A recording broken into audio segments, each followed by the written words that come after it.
Chest day workout. Basic lang. Warm up. Warm up ko is 100 push-ups. Kuha ko to mga 2 to 3 minutes para ma-warm up yung chest.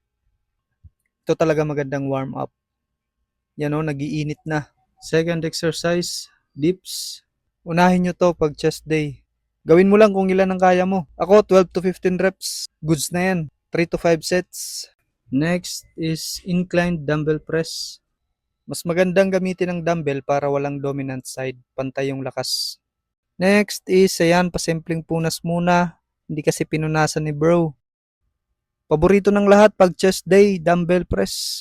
Last exercise ko na to for my chest workout. Yun lang naman ng mga basic exercise para sa chest. After nito is mag-shoulder pa ako, mag-triceps. Matagal kasi akong mag-gym, mga 3 oras. Yun lang mga kapatid. Workout muna bago kain. Peace.